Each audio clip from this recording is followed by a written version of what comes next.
Good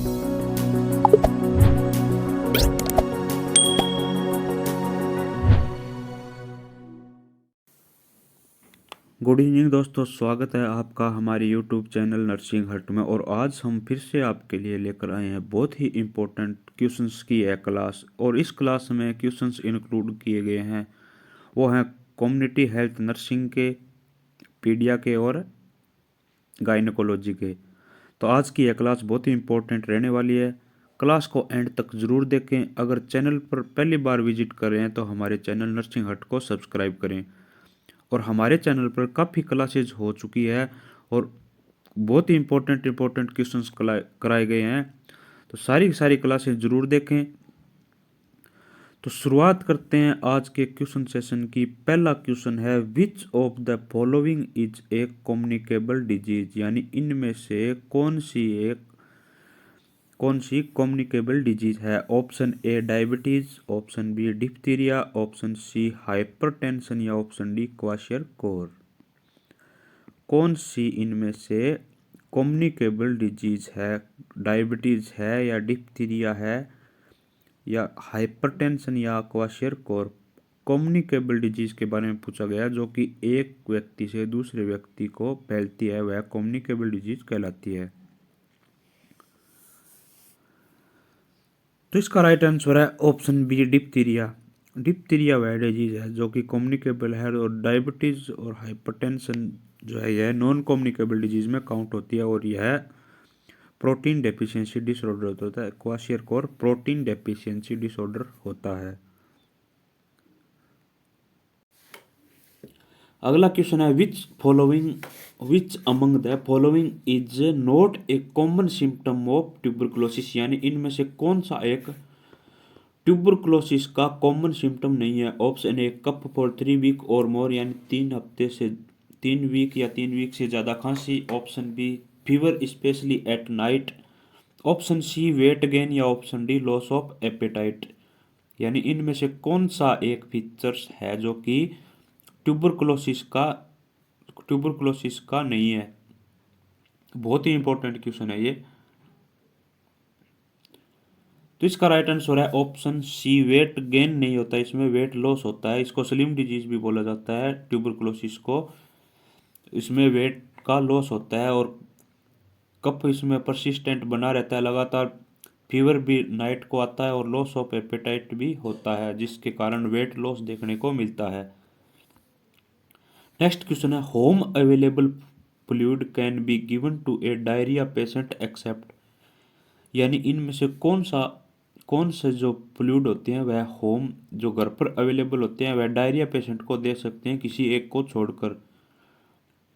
option A lemon water, option B buttermilk, option C sugarcane juice या option D coconut water. किसी एक को छोड़कर कौन से जो फ्लूइड होते हैं वे डायरिया के पेशेंट को घर पर दे सकते हैं।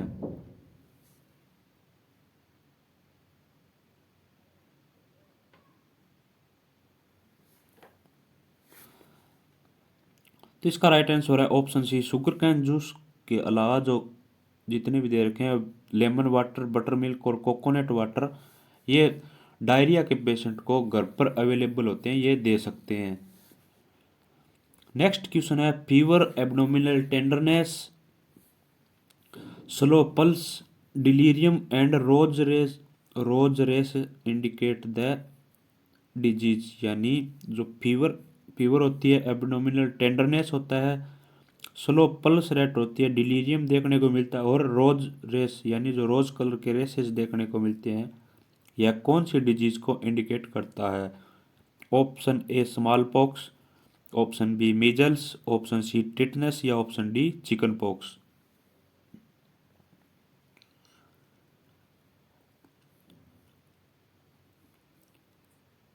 तो इसका राइट आंसर है ऑप्शन बी मिजल्स डिजीज में ये सब देखने को मिलती है। और मिजल्स का वैक्सीन कब लगता है, तो 9 महीने की एज में, 9 मंथ में मिजल्स का वैक्सीन लगता है subcutaneous.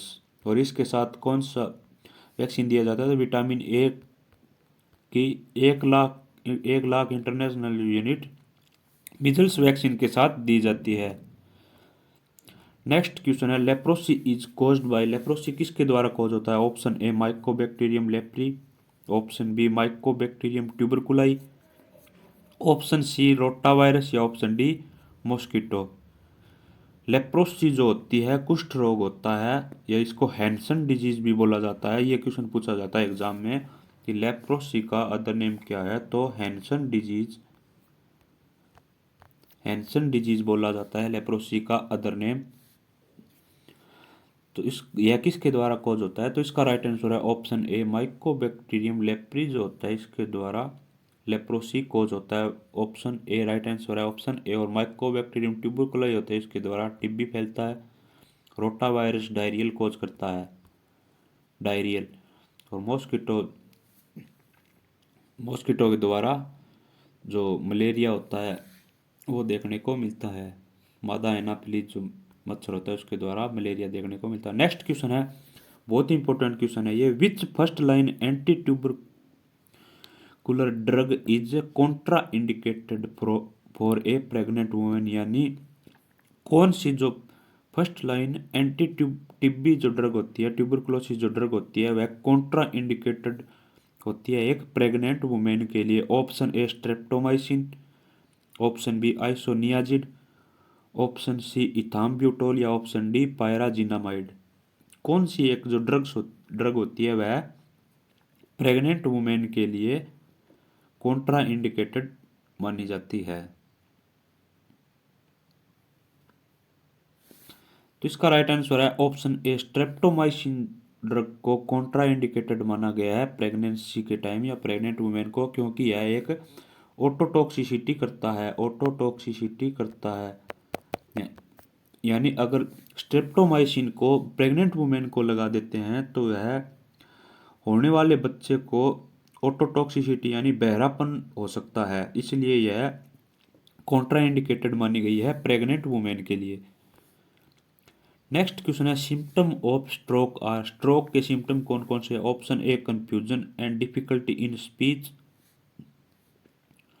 Option B severe headache and dizziness, option C difficulty in swallowing and face drooping या option D all of these. Stroke, stroke के साइन सिम्टम पूछे गए हैं, स्ट्रोक के सिम्टम कौन कौन से हैं?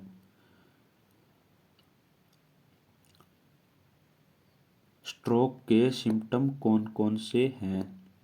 इंपॉर्टेंट क्वेश्चन है, स्ट्रोक के सिम्टम कौन से हैं? तो इसका राइट आंसर है ऑप्शन डी ऑल ऑफ देज, यानी स्ट्रोक में confusion and difficulty in speech भी देखने को मिलती है, सीवियर हेडेक एंड डिजीनेस भी देखने को मिलता है, और difficulty in swallowing and face dropping भी देखने को मिलता है।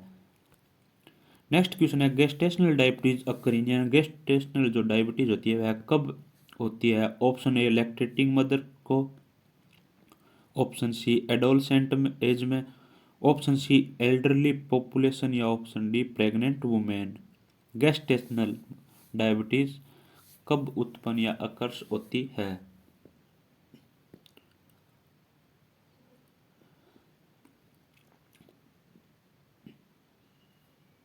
तो इसका राइट आंसर है ऑप्शन डी प्रेग्नेंट वुमेन, यानी गेस्टेशनल जो एज होती है वह प्रेग्नेंट वुमेन की जो गेस्टेशनल एज होती है उसके दौरान डायबिटीज हो जाती है, उसको गेस्टेशनल डायबिटीज बोला जाता है। प्रेग्नेंट वुमेन को ही है गेस्टेशनल डायबिटीज होती है। नेक्स्ट क्वेश्चन है, how does cancer spread in human body? Most important question है, मोस्ट इंपॉर्टेंट क्वेश्चन है। और यह क्वेश्चन राजस्थान CHO 2020 का जो एग्जाम हुआ था उसमें आया था, और यह MP CHO में भी आया हुआ क्वेश्चन है। तो इसमें ऑप्शन दे रखे हैं, through lymphatic system, option B through blood stream, option C skin या option D both A and B, यानी लिम्फेटिक सिस्टम के थ्रू भी हो सकता है या ब्लड स्ट्रीम के थ्रू भी हो सकता है, ब्लड के थ्रू भी फैलता है।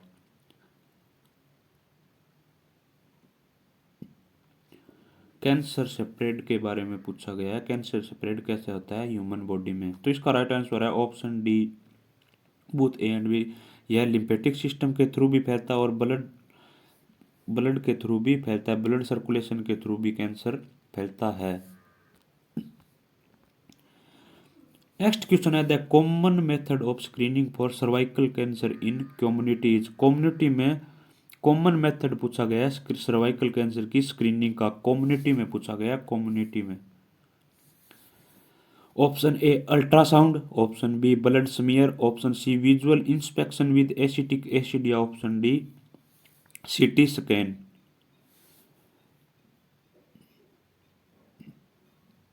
कॉमन मेथड पूछा है कम्युनिटी के दौरान, कम्युनिटी या जो होम विजिट होता है उसके दौरान कैसे चेक करते हैं स्क्रीनिंग, या कैसे करते हैं जो सर्वाइकल कैंसर होता है उसको स्क्रीनिंग कैसे करते हैं कम्युनिटी में। तो कम्युनिटी में अपने अल्ट्रासाउंड, ब्लड स्मीयर और सीटी स्कैन लेकर नहीं जा सकते हैं। ब्लड सैंपलिंग भी, ब्लड सैंपलिंग ले सकते हैं लेकिन वहाँ पर स्क्रीनिंग नहीं कर सकते। तो इसका राइट आंसर है ऑप्शन सी विजुअल इंस्पेक्शन, यानी देखकर जो एसिटिक एसिड होती है, एसिटिक एसिड होता है उसके द्वारा स्क्रीनिंग की जाती है सर्वाइकल कैंसर की कम्युनिटी में। नेक्स्ट क्वेश्चन है how many stage are involved in breast self examination. जो लेटेस्ट एग्जाम हुआ था सीएचओ का बिहार में, उसमें यह क्वेश्चन आया है, इंपॉर्टेंट क्वेश्चन है। बिहार सीएचओ में जो अभी पीछे जो बिहार सीएचओ का एग्जाम हुआ था उसमें यह क्वेश्चन आया था कि ब्रेस्ट सेल्फ एग्जामिनेशन की कितनी स्टेज होती है। Option A 4, option B 5, option C 6 या ऑप्शन डी 2। कितनी स्टेज होती है ब्रेस्ट सेल्फ एग्जामिनेशन की? बहुत ही इंपॉर्टेंट क्वेश्चन है, हो सकता है इस बार राजस्थान सीएचओ में भी आ जाए, मोस्ट इंपॉर्टेंट क्वेश्चन है।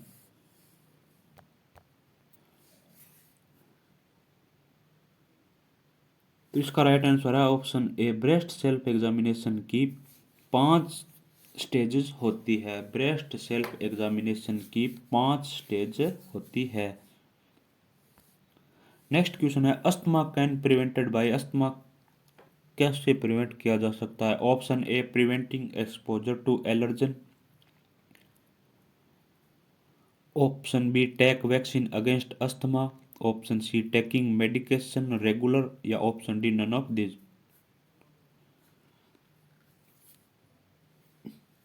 तो इसका राइट आंसर है अस्थमा, यानी अस्थमा उनसे प्रिवेंट करना है जिससे एलर्जी है और उसके द्वारा ही प्रिवेंशन किया जा सकता है अस्थमा को, यानी उस चीज़ से, उस एक्सपोजर या उस चीज़ से दूर रहना है जिससे एलर्जी होती है और उसके द्वारा ही प्रिवेंट किया जा सकता है अस्थमा को। राइट आंसर है ऑप्शन ए। नेक्स्ट क्वेश्चन है the following are fat soluble vitamin except, इनमें से कौन सा फैट सोल्यूबल विटामिन है किसी एक को छोड़कर। यह क्वेश्चन भी राजस्थान सीएचओ में आया था 2020 में। ऑप्शन दे रखे हैं vitamin A, option B vitamin D, option C vitamin E या option D vitamin C. Fat soluble vitamin पूछे गए हैं किसी एक को छोड़कर, यानी किसी एक को छोड़कर फैट सोल्यूबल विटामिन के बारे में पूछा गया है। तो इसका राइट आंसर है ऑप्शन डी। जो विटामिन सी होता है वह वाटर सोल्यूबल होता है। विटामिन ए, डी, ई और विटामिन के फैट सोल्यूबल विटामिन होते हैं ये 4। और जो बी सी है, बी एंड सी, ये गाली वाली बी सी नहीं है, यह विटामिन है। बी एंड सी जो विटामिन होते हैं वे वाटर सोल्यूबल विटामिन होते हैं। नेक्स्ट क्वेश्चन है oral rehydration therapy is recommended for patient suffering with, यानी ओरल रिहाइड्रेशन थेरेपी किस में रिकमेंडेड की जाती है। ऑप्शन ए कोलेरा में, option B tetanus, option C typhoid या ऑप्शन डी ट्यूबरकुलोसिस।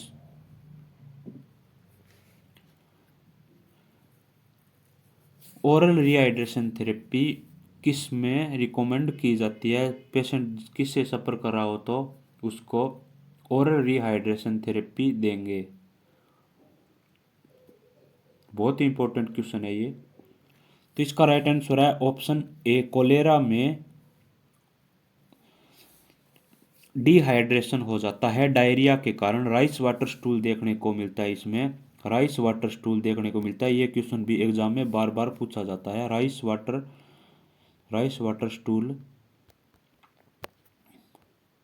देखने को मिलता है कोलेरा में, उसके कारण उसको ओरल रिहाइड्रेशन थेरेपी देते हैं। और टाइफॉइड होता है, इसमें भी पी सेप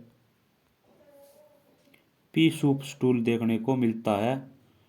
पी सूप स्टूल देखने को मिलता है और रोज सपोर्ट भी देखने को मिलता है, बॉडी पर रोज सपोर्ट भी देखने को मिलता है टाइफॉइड में। और टेटनस होता है, टेटनस में ओपिस्थोटोनस बॉडी देखने को मिलती है।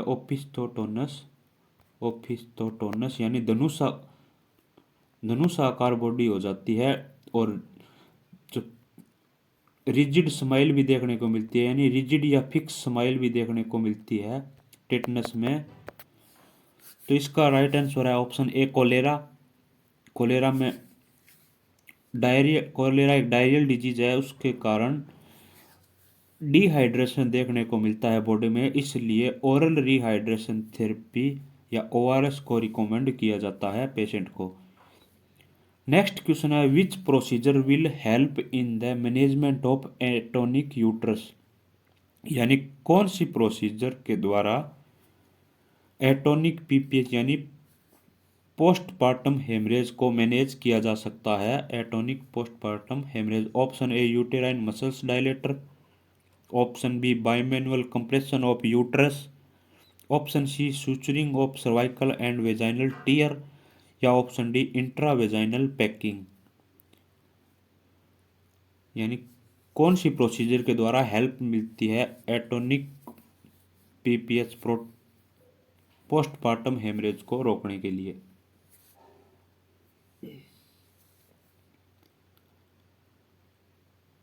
तो इसका राइट आंसर है option A bimanual compression of uterus, यानी यूट्रस को बाइमैनुअल कंप्रेस करके रखना है, हाथ के द्वारा दबा के रखना है, ताकि जो पीपीएच हो रहा है पोस्टपार्टम जो हेमरेज हो रहा है उसको रोका जा सके। जो ब्लड लॉस होता है उसको ज़्यादा से ज़्यादा होने से रोका जा सके। और uterine muscles dilator, suturing of cervical T और इंट्रावेजानल पैकिंग ये बाद की प्रोसीजर है, लेकिन पहले बायोमैनुअल कंप्रेशन के द्वारा जो ब्लीडिंग हो रही है उसको रोकने का प्रयास किया जाता है। नेक्स्ट क्वेश्चन है, in eclampsia the initial loading dose of intramuscular injection MgSO4 में जो मैग्नीशियम सल्फेट का इंजेक्शन देते हैं अक्लेम्सिया में, उसकी IM के थ्रू लोडिंग डोज कितनी दी जाती है। मोस्ट इंपॉर्टेंट क्वेश्चन है ये, बहुत बार एग्जाम में पूछा जाता है और हो सकता है 99% चांस है राजस्थान सीएचओ में भी है क्वेश्चंस देखने को मिल सकता है। बहुत ही बार एग्जाम में ये क्वेश्चंस पूछा गया है सीएचओ के एग्जाम में, जितने भी सीएचओ के एग्जाम हुए हैं उनमें बहुत बार यह क्वेश्चन पूछा गया है कि अक्लेम्सिया में इनिशियल जो लोडिंग डोज होती है IM देते हैं वह कितनी देते हैं MgSO4 की। Option A 5 mg in each buttocks, option B 10 gram in each buttocks यानी प्रत्येक जो बटक्स होते हैं उनमें 10 ग्राम देते हैं, या option C 10 gram in single buttocks, या option D 5 gram in single buttock. कितनी डोज देते हैं अक्लेम्सिया में MgSO4 की IM।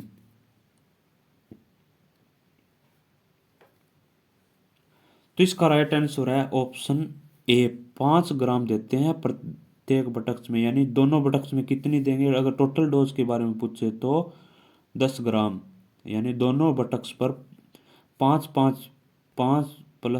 यानी प्रत्येक बटक्स पर दोनों साइड के जो बटक्स होते हैं उनमें 5 ग्राम MgSO4 की डोज दी जाती है, IM इंट्रामस्कुलर दी जाती है। बहुत ही इंपॉर्टेंट क्वेश्चन है ये, एग्जाम में बहुत ही चांस है कि यह क्वेश्चन देखने को मिलेगा। नेक्स्ट क्वेश्चन है, इन शोक one should preferably not use, यानी जो शोक होता है शोक उसमें इनमें से क्या एक देखने को नहीं देते हैं या क्या एक देखने को नहीं मिलता है, प्रेफर नहीं करते हैं देने के लिए। Option A normal saline, option B dextrose normal saline, option C dextrose, या option D RL।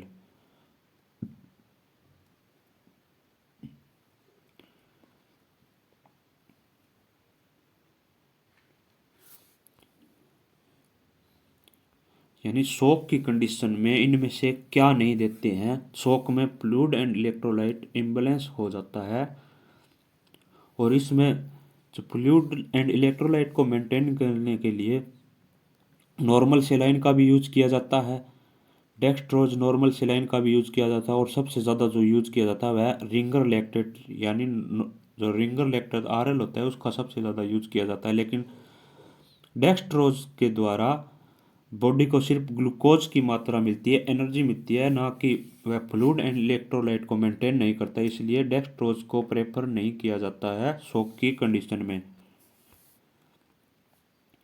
Next question है, in crying baby when should the cord be clamped normally. यानी एक क्राइंग बेबी है उसमें कॉर्ड को क्लैम्प नॉर्मली कब करते हैं। Option A 10 minute of delivery यानी डिलीवरी के 10 मिनट में, option B immediately after delivery या डिलीवरी के तुरंत बाद, option C once the cord pulsation stop यानी अगर कॉर्ड की पल्सेशन स्टॉप हो गई है तब, या option D delivery of placenta. बहुत ही इंपॉर्टेंट क्वेश्चन है ये, मोस्ट इंपॉर्टेंट क्वेश्चन है कि कॉर्ड का क्लैंप कब करते हैं नॉर्मल जो बेबी होता है, नॉर्मल क्राइंग बेबी मतलब नॉर्मल बेबी है उसकी कंडीशन ठीक है, उसमें कॉर्ड की क्लैंपिंग कब करते हैं नॉर्मली।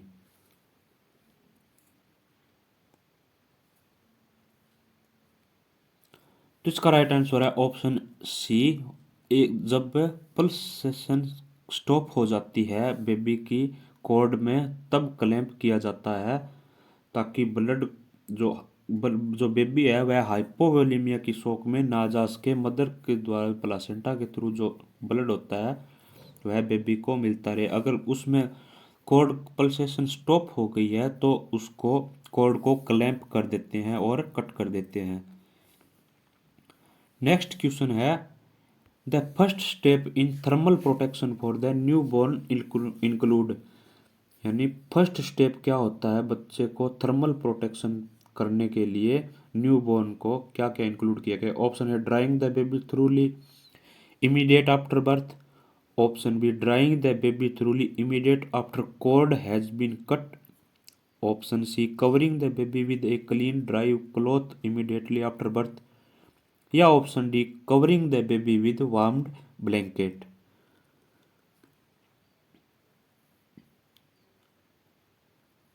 यानी बच्चे को जन्म के तुरंत बाद न्यूबॉर्न जो बेबी है उसको थर्मल प्रोटेक्शन या हाइपोथर्मिया से प्रिवेंट करने के लिए क्या किया जाता है ताकि बेबी हाइपोथर्मिया में ना जा सके। तो इसका राइट आंसर है ऑप्शन ए, यानी बेबी को ड्राई करना है इमीडिएटली आफ्टर बर्थ, जन्म के तुरंत बाद बेबी को ड्राई करना है ताकि बेबी हाइपोथर्मिया में ना जा सके। उससे प्रिवेंट करने के लिए बेबी को जन्म के तुरंत बाद ड्राई करते हैं। नेक्स्ट क्वेश्चन है, counselling of IUCD insertion should be done. यानी काउंसलिंग कब करते हैं इंट्रायूटेराइन कॉन्ट्रासेप्टिव डिवाइस को इंसर्ट करने के लिए। काउंसलिंग के बारे में पूछा गया है कि जो कपल्स होता है उसको काउंसिल कब करते हैं ताकि आईयूसीडी लगा सके। Option A starting from antenatal visit, option B only when she is delivering यानी तभी जब वह डिलीवरी हो रही हो, या option C only after delivery या डिलीवरी के बाद, या option D can be done after 2 days of delivery या डिलीवरी के 2 दिन बाद। काउंसलिंग के बारे में पूछा गया है ना कि इंसर्टेशन के बारे में। यानी काउंसलिंग कब यानी उनको बताना है कि जो आईयूसीडी होता है उसको कब इंसर्ट करना है, काउंसलिंग कब करते हैं इसकी कब बताते हैं। तो इसका राइट आंसर है option A, starting from antenatal visit के दौरान ही जो कपल्स होता है उसको काउंसिल किया जाता है कि आगे अगर आपकी डिलीवरी होगी तो उस टाइम हम इंट्रायूटेराइन कॉन्ट्रासेप्टिव जो डिवाइस होती है वह इंसर्ट कर सकते हैं। तो काउंसलिंग के बारे में पूछे तो काउंसलिंग ही हमेशा ही एंटीनेटल विजिट के दौरान ही करवाई जाती है। तो दोस्तों आपको यह क्लास कैसी लगी कमेंट करके ज़रूर बताएं। क्लास को ज़्यादा से ज़्यादा शेयर करें और हमारे चैनल नर्सिंग हट को सब्सक्राइब करें। धन्यवाद दोस्तों।